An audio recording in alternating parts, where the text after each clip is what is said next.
Magandang araw! Ako si Binibining Michelle Bidig, ang guro ninyo sa Pilipino. Ngayong araw, ating masasaksihan ang isang pagtatanghal ng isang mahalagang tula sa kasaysayan ng ating panitikan, ang sa kabataang Pilipino na isinulat ni Gat Jose Rizal noong siya ay 18 taong gulang pa lamang. Ang tula ay orihinal na isinulat sa wikang Espanyol at pinamagatang A la Juventud Pilipina. Ipinasa ito ni Rizal sa isang patimpalak sa Liceo Artistiko Literario de Manila noong 1879 at siya ang itinanghal na kampyon. Ang tulang ito ay isang panawagan at papuri sa kabataan na sila ang tunay na pag-asa ng bayan.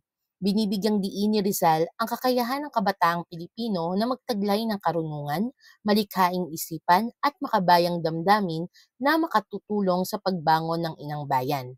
Sa pagpapanood ng tulang ito, naway maging inspirasyon ito sa ating lahat na ang ating tinig, talino at lakas bilang kabataan ay mahalagang sandigan ng ating kinabukasan bilang isang malaya at marangal na lahi. Paghawan ng sagabal. Olimpo, lugar sa Gresya na ang popular na arkeolohikal na gusali, Olympic sa palaro at natatangi rin sa karunungan dito ay nagmumula. Pilomel, siya ay pinatay at upang makapaghiganti ay nagbagong anyo tulad ng nightingale na umaawit ng luksang himig. Apeles, tanyag na paboritong pintor ni Alexander the Great. Pebo, sa Griego ang Diyos ng Araw. Sa Kabataang Pilipino ni Gat Jose Rizal. Itaas ang iyong noong aliwalas, mutyang kabataan sa iyong paglalakad. Ang bigay ng Diyos na tanging liwanag ay pangitawin mo pag-asa ng bukas. Paliwanag, inaanyayahan ni Rizal ang kabataan na maging matapang at marangal. Tinatawag niya silang mutya dahil sila ay mahalaga at may taglay na potensyal. Bilang regalo ng Diyos, taglay ng kabataan ng liwanag ng pag-asa na kailangan ng bayan para sa mas magandang kinabukasan. Taglayin mo lahat ang kagiliw-giliw ng mga silahis ng dunong at sining, kilos kabataan at iyong lagutin ang gapos ng iyong diwa at damdamin. Paliwanag, hinahamon ng tula ang kabataan na yakapin ng karunungan at sining. Kailangang gamitin nila ang kanilang lakas at kakayahan upang makalaya sa anumang pumipigil sa kanilang pag-iisip at damdamin, tulad ng takot, kahirapan o kamangmangan. Masdan mo ang putong na nakasisilaw. Sa gitna ng dilim ay di matitigan. Ang putong na yaon ay dakilang alay sa nalulugaming iyong inang bayan.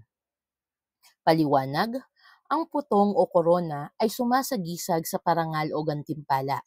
Kahit na mahirap makita dahil sa dilim o suliranin, ang kabataan ay hinihikayat na ialay ang kanilang lakas at talino bilang handog sa inang bayan na naghihirap. O ikaw na iyang may pakpak ng nais at handang lumipad sa rurok ng langit upang kamtan yaong matamis na himig doon sa Olimpo'y yamang magsisikip. Paliwanag, ang kabataan ay may malalaking pangarap at kayang abutin ang mataas na layunin. Kung magsisikap, makakamtan nila ang tagumpay at karunungan kasing taas ng Olimpo kung saan nagkakatipon ang kayamanan ng karunungan. Ikaw na ang tinig ay lubhang mairog, awit ni Pilomel na sa dusay gamot, lunas na mabisa sa dusay himutok, ng kaluluwang luksat alipin ng lungkot. Paliwanag, hinahalin tulad ng makata ang tinig ng kabataan sa isang ibon na kayang paginhawain ng mga nagdurusa. Ang kanilang tinig ay simbolo ng pag-asa at ginhawa sa mga kaluluwang alipin ng kalungkutan at kawalan ng pag-asa. Ikaw na ang diway matalas makinang, bunga ng palaging pakikipaglaban, kaluluwang sumapit sa iyong hantungan, ang nagiging palay walang hanggan. Paliwanag, Ang katalinuhan at talino ng kabataan ay nagiging mas matatag dahil sa patuloy na pagsisikap at pakikipaglaban. Ang gantimpala ng kabataan sa kanyang pagsusumikap ay tagumpay na hindi nawawala o nabubura. Ito'y walang hanggang biyaya. At ikaw, o diwang mahal ni Apeles, sinuyo sa wika ni Pebong Marikit o sa isang putol ng lonang makitig, nagsalin ng kulay at ganda ng langit. Paliwanag, ipinapakita ang husay ng kabataan sa sining. Inihalin tulad sila sa mga pintor tulad ni Apeles, ang kanilang likhang sining ay nagbibigay kagandahan sa mundo gaya ng pagsasalin ng langit sa isang maliit na tela o canvas. Hayo na ngayo't pagpag-alabin, ang apoy ng iyong isip at talino, ang magagandang ngalay ihasik sa mundo, at ipabansagang ang dangal ng tao.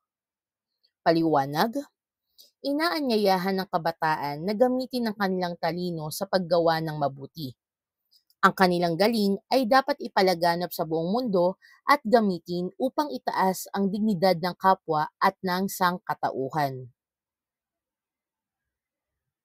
O dakilang araw ng tuwa at galak, magdiwang na ngayon sintang Pilipinas. Magpuri sa bayang sa iyo'y lumingap, umakay sa iyo sa magandang palad. Paliwanag, ang huling saknong ay isang pagsasaya, isang pagdiriwang para sa isang bagong simula. Inaanyayahan ng Pilipinas na magdiwang dahil sa bagong pag-asa na hatid ng kabataan. Ang bansa ay maaaring umunlad at guminhawa kung ang kabataan ay magiging totoo sa kanilang papel bilang tagapagdala ng liwanag at pagbabago. Buod ng tula. Ang sa kabataang Pilipino ay isang makabayang tula na nagpaparangal sa kabataan bilang tagapagligtas at pag-asa ng bayan. Hinihimok nito ang kabataan na magtaglay ng karunungan, sining, kagitingan at malasakit sa bayan upang itaguyod ang kalayaan at karangalan ng Pilipinas. A la Juventud Pilipina. Sa kabataang Pilipino ni Gat Jose Rizal. Salamat sa pakikinig. Muli, ako si Binibining Che. Huwag kalimutang mag-subscribe sa aking YouTube channel para sa mga susunod na aralin sa Pilipino. Salamat! Hanggang sa muli!